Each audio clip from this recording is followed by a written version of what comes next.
welcome to New Song. Come sing a new song with us. Our Holy Gospel today comes from the Gospel of Luke, chapter 24. Now on the same day, two of them were going to a village called Emmaus, about 7 miles from Jerusalem, and talking with each other about all these things that had happened. When they were talking and discussing, Jesus himself came near and went with them, but their eyes were kept from recognizing him. And Jesus said to them, "What were you discussing with each other when you walked along?" They stood still, looking sad. Then one of them, whose name was Cleopas, answered him, "Are you the only stranger in Jerusalem who does not know the things that have taken place in these last few days?" "What things?" "The things about Jesus of Nazareth, who was a prophet, mighty in deed and word before God and all the people, and how our chief priests and leaders handed him over to be condemned to death and crucified him. But we had hoped that he was the one to redeem Israel. Yes, and besides all of this, this is now the third day since these things took place. Moreover, some young women of our group astounded us. They were at the tomb early this morning, and they did not find his body there. They came back and told us that they had seen a vision of angels who said that he was alive. Some of those who were with us went to the tomb and found it just as the women had said, but they did not see him." "Oh, how foolish you are! How slow of heart to believe what the prophets have told us. They've declared, was it not necessary that the Messiah should suffer these things and then enter into his glory?" Then beginning with Moses and all the prophets, he interpreted to them the things about himself in all the scriptures. As they came near the village to which they were going, he walked ahead as if he were going on, but they urged him strongly, "Stay with us, please, because it is almost evening and the day is now nearly over." And so he went in to stay with them. When he was at the table with them, he took bread, blessed it, and broke it, and gave it to them. Then their eyes were opened, and they recognized him, and he vanished from their sight. They said to each other, "Were not our hearts burning within us while he was talking to us on the road, while he's opening the scriptures to us?" That same hour, they got up and returned to Jerusalem, and they found the 11 and their companions gathered together. They said, "The Lord hasn't risen indeed, and he has appeared to Simon."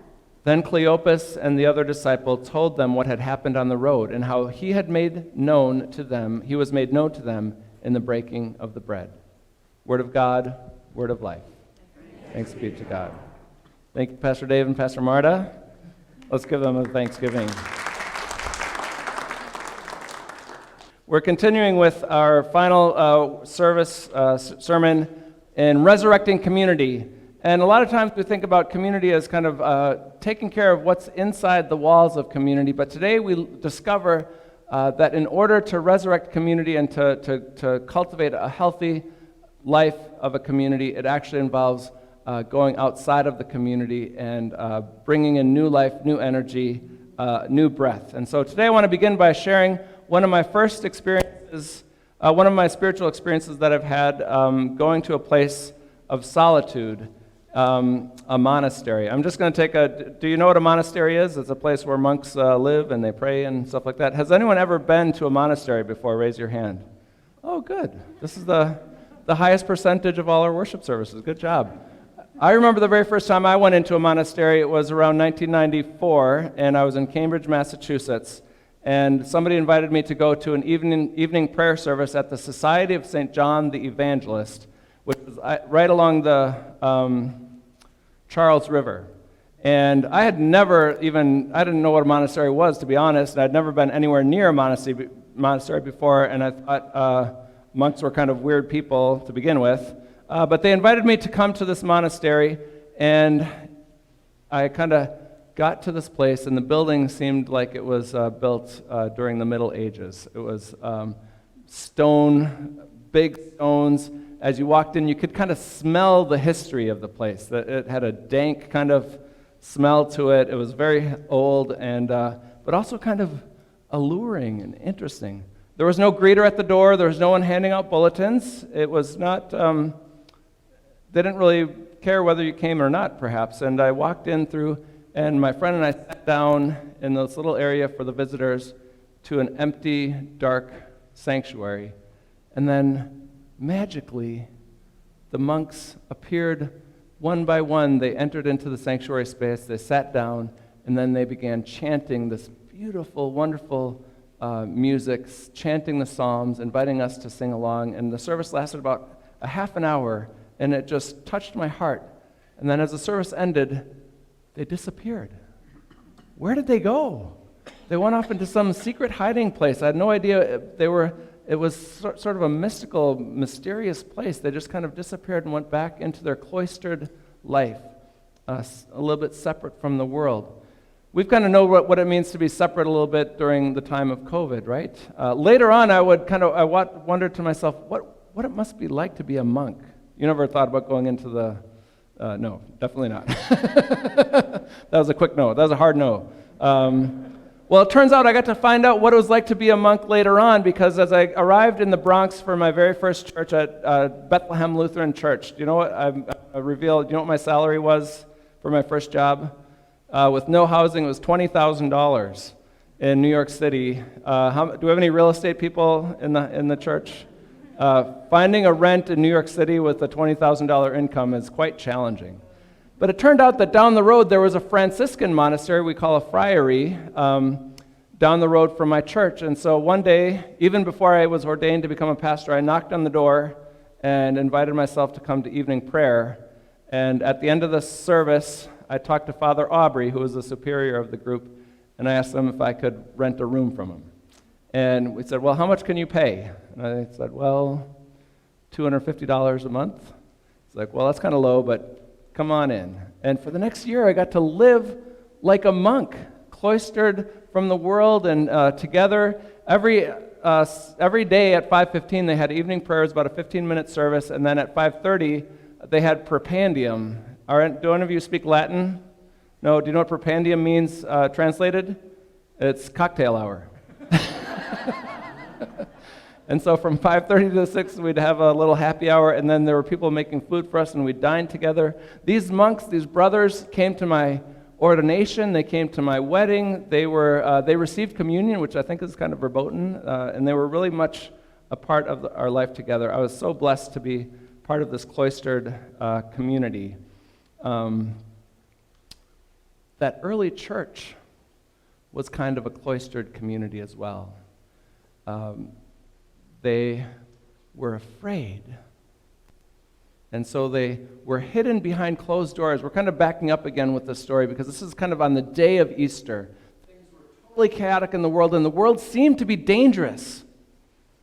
The world was scary. They didn't know what to expect after Jesus was crucified, and they weren't sure if he was fully risen or not. And they knew that there were dangers and people trying to get them out in the world, and so they not only closed the doors, but they locked the doors in kind of a solitude. We know during the last year and a half or so, we've been living in solitude and cloistered life. Has anyone found a blessing during your COVID cloister? Has anybody done something creative during this time or discovered a new thing? Somebody wrote a book in our church during COVID. Liz and Patty and Sheila wrote a book on how to prepare for memorial service during COVID.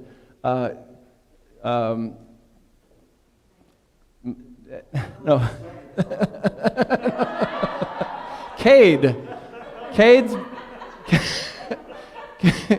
Cade's been writing and got an agent during COVID, right? So there can be, we give thanks to God for that. So solitude can be a time of great fruitfulness, and we've discovered that a little bit during COVID, but it can also be a time of great dis-ease and unhealthiness, and an overly cloistered, closed life can be quite destructive. I know this as a parent of a child trying to learn in high school. It's extremely hard to be cloistered while going to school.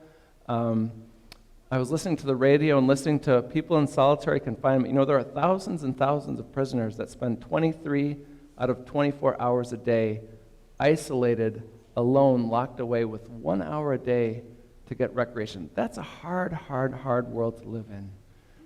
We know it can be stir-crazy to be cooped up and isolated for so long. We gather here in kind of a cloister at church on Sunday morning, but we know that when the church is closed off, the image that I've been thinking of is Noah's Ark, right? Some church approaches is Noah's Ark. You get all the animals in the boat, and you don't have a rudder, and you just kind of get in, and you close it off, and you're trying to protect yourself from the world. But after a few days, what did that ark smell like? Couldn't have been too good. Not good at all. But that early church sent 2 disciples, perhaps unwittingly, out into the world. They left the community. They knew the story. They heard that somebody had testified that Jesus was risen, and for whatever reason we don't know, they were shoved out of that closed door, out on this road to Emmaus, a 7-mile journey. As the waters began to subside, Noah had to see what was out there. And you know what he did? He took a bird, and I imagine, according to the coloring books, there's a little square window right on the side of the ark, and they shoved that bird out the window to do what? To go explore and to see, is there life out there? Is there renewal out there? Is there a new opportunity, new creation out in the world? And he shoved the bird out to go fly around and discover things. Cleopas, the B-team disciples, we don't know much about them. They weren't the A-team. They weren't the 11. They went out and they began to walk to Emmaus. And right then and there, who shows up but Jesus the Christ? Christ meets us so often when we get out of our own cloister into the world and walk our Emmaus life. We're blessed with Pastor Marta here today, and I can't help but think the foundation of our church. Our very first disciple. Do you know how we got our very first disciple at New Song Church? Anybody know? For those of you that don't, we'd already kind of established that we're going to build a church here in Anthem, and Pastor David went to go to set up a bank account. I don't know what was on his mind that day. He was probably making sure that he had all the correct documentation and wasn't even thinking about evangelism at all at the time. No, always he was. So there he is waiting in line at Wells Fargo, which is just up the road, and I think behind him in line was a guy named Phil McKinney. And they struck up a conversation. We learned in the scriptures that wherever 2 or 3 are gathered in my name, there I will be with you always.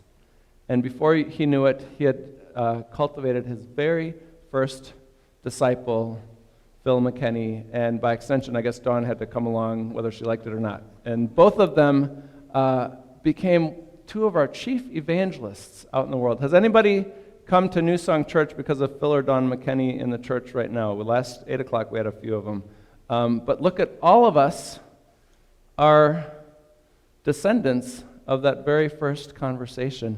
And those roads kept on being filled as people, not just Pastor David and Marta and others, but so many others, Pastor David Miller, you discovered Christ on the road, knocking on 10,000 doors collaboratively, and before we knew it, a church is built.